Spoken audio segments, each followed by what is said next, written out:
Hey everyone. I've thought long and hard about making this channel.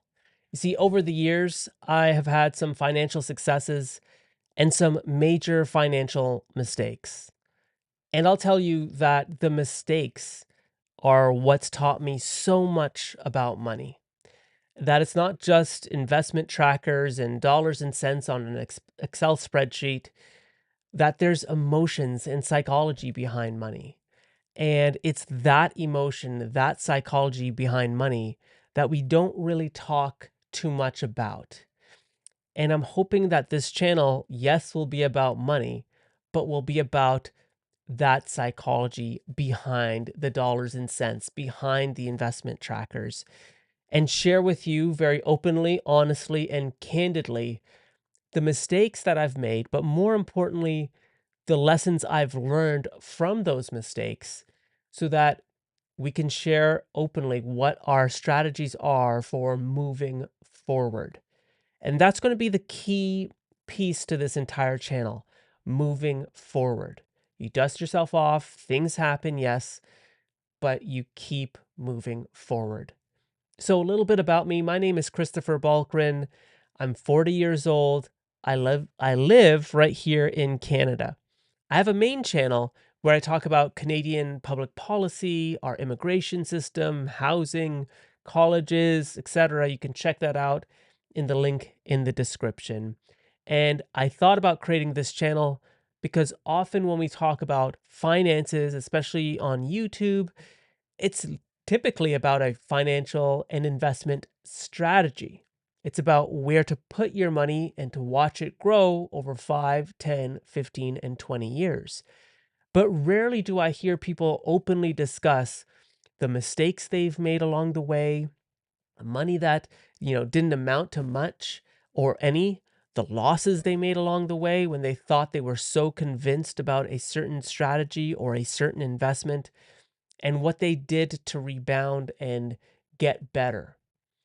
And honestly, I'll tell you, I really do enjoy listening to people who've overcome some really major financial mistakes because I realize there's a psychology, there's an emotion behind their decision to change. So I want to take you back just a year ago, if you can believe this, just a year ago, January 2025. I ha- I thought I was okay with money. I mean, I was by no means an expert, but I had credit card debt. I had line of credit debt, and I just kind of toss, a few $100 at it, and I thought I was doing good. I thought, okay, well, this is eventually going to come down, kind of kicking the can down the road a little bit. I thought, well, eventually there's going to be a time where I'm going to make a lot more money than what I'm making now. I'm going to get a bonus of some kind. I'm going to fall into some stroke of luck. And the first thing I'm going to do with that fat paycheck is I'm going to wipe clear my entire debt. I'm just going to wipe it all clear and I'm going to start anew and I'm going to invest more and I'm going to do all of these things. But I wasn't addressing the emotion behind the kicking the can down the road. That emotion was, to steal a phrase from Jordan Peterson, not willing to stare my dragon in its face. I was like, just I don't want to look over there. Just know there will come a time when I will, and when I do, I will be financially free. And that right there was the problem. My behavior. My behavior towards money was, in fact, the problem. I did not want to admit the amount of consumer debt that I had accumulated. In my 30s, I would say, well, I'm only 33, 34, 35. That's a 36-year problem, 37, 38, 39. I started realizing, wow, like when is this money supposed to descend upon me to pay off all this consumer debt? When is that going to happen? And what am I avoiding? And I'll tell you, when I started thinking about getting control of my finances, I noticed there was tightness in my chest, there were sensations in the back of my left neck, and, over a lot of, like, self, reflection, I realized this was deeply, deeply inside me, held, like, feelings of failure. I didn't wanna talk to people about finances because I didn't want to be viewed as a failure. I didn't wanna go to my family and say, "Hey, so, like, over the years, I've racked up thousands of dollars of consumer debt, and I kinda need help." I didn't wanna go to the financial advisor at the bank and say, "Listen, man, like, I need a plan here, like, I need a plan. I need help." And I'll tell you, like, I was so ashamed of facing someone about my finances, whether it's my family or a financial advisor. There was this deep shame inside of me that I was carrying that I couldn't face the music to be like, "Christopher, you've got to get control. You're going to be 40 next year. Like, your runway is shortening. Let's get control of this." Now, again, my consumer debt wasn't in the hundreds of thousands of dollars, it was thousands of dollars. But still, this idea that I could just pay off a few $100 and not really make a dent on the principal was, in fact, the challenge for me. The behavior. There was deep shame involved. There was deep frustration with myself that was involved with all of this. Um, and what I found was I was not willing to admit to anyone that I was I was in need of help. And I didn't want life to slow down. I wanted to go to all the weddings and I wanted to go to all the events. I wanted to buy the nice new suit and the nice shoes. I still wanted to engage in life in the right way. I wanted to be part of all of the social activities. I'd always justify, well, spend a couple $100 on Amazon behind like camera and lighting gear for your YouTube channel. Like, it's okay. Like, eventually, this money will eventually pay itself back.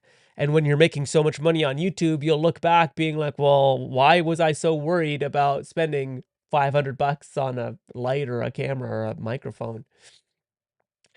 But again, the way I was approaching money was, again, eventually there's going to be this pot of gold at the end of the rainbow, and that will solve all of my problems. I'm here to tell you that if you're also in that boat right now, don't worry. It's okay. But I want to challenge that idea of that pot of gold at the end of the rainbow. That very well may not happen. So starting to build the habits today will set you into a different place in 6 months, in 12 months, in a year from now. So, what I did in January or February 2025 is I actually went on AI, on ChatGPT. I did a voice note. At the time, I was doing a lot of voice journaling. And I said, "Chat, I need help. Here are my balances across 2 credit cards, 2 lines of credit. Here's my income that I make every month. Here's where I'm at. Here are my bills." You know, obviously, I didn't copy and paste my actual bills. I just kind of gave it. And I will tell you, it was so freeing to use a judgment free app to help me on this process, knowing that this app isn't going to judge me, isn't going to like look at me like with disdain and disgust, maybe. Knowing that this anonymous app would help me free of judgment was so freeing to me. And I know that's like for some, that's a cop out. That's like not really facing your dragon head on, because the better thing would have been for me to go to a financial advisor and just face the music head on. But doing this instilled a lot more into me in facing my financial dragon. And I'll tell you why. Because yes, it gave me some tough love. and it said, "Christopher, you're kind of up shit's creek without a paddle if you don't get this under control now. So let's put a plan in place to get this under control." And so what it did and what it forced me to do is it forced a new sense of discipline inside myself, one where I could actually see the end of the tunnel a little bit. And so every month I'd sacrifice, putting money into an investment account and throwing it at my debt. Every paycheck, throwing it at my debt. Every 10 or 15 bucks, instead of buying that lunch, throw it at the debt. You know, instead of buying coffee, throw the $4 at the debt. I mean, I am telling you, the smallest, most nominal amounts made the most difference because I started to see this thing working on its own. And I'll tell you, just over a few months later, I was very close to being consumer debt free.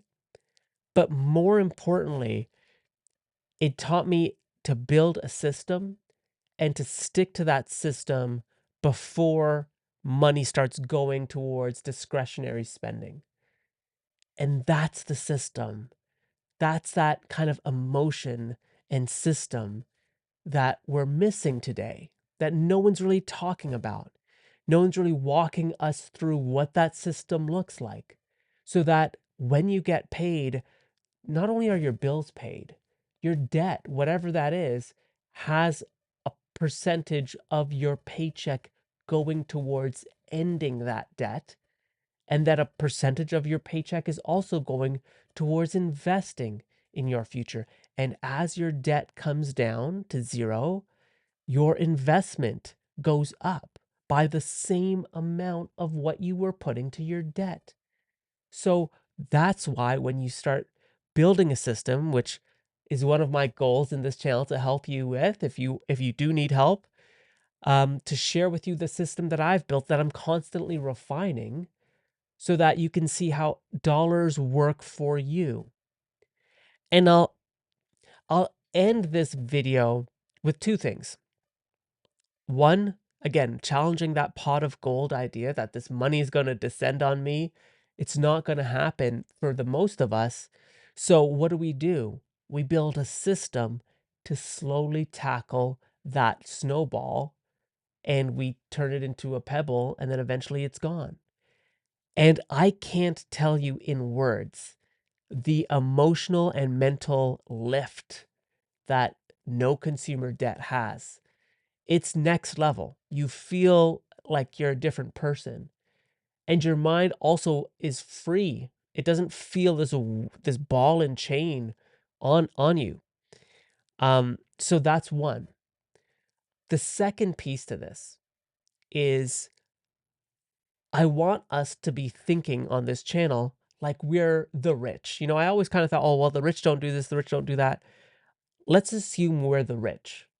Let's put ourselves in the shoes of the rich and start acting like, and even if you don't have the money, that's okay, but start acting like we have the money. And this is how we're going to deploy that money so that we are getting a better return on that money. It's not leaking towards things we just don't need. So that's my hope with this channel. I can share with you, again, the mistakes I've made, the lessons I've learned through those mistakes, how I've built systems to respond to things, and that decisions with finances are made even before I see the money from my paychecks. And I'll share the system that I use. Um, and being more vulnerable with you about what I've made mistakes on, and again, the lessons I've learned, I'm hoping will help you. Because again, there's a lot of people on YouTube talking about investment strategies, things to do from now until you're 40, now until you're 60, now until you're 80. Well, what about the mistakes that people have made, the lessons they learned? What about those micro actions? What if you could just take 20 bucks a paycheck and put it to your debt? Like, what does that do? That I think is the bigger leap all of us can make. It was the biggest leap I made. just that $20, that $30, that $40. It really does add up. So I know I covered a lot in this video. I hope I've attracted you to this channel and not repelled you. But if you do have ideas for me on this channel, leave a like, leave a comment below. Again, my name is Christopher Balgren. This is going to be my channel on finance. We're going to talk about systems. We're going to talk about what to do with extra money, how to approach extra money, how to enjoy your money as well, because that's also really important. And I'm hopeful along the way you take some lessons from my mistakes as well. Anyways, that's it for video 1 of my channel on finance. I hope you all have a wonderful rest of your day, and I'll definitely catch you in the next one. Take care for now.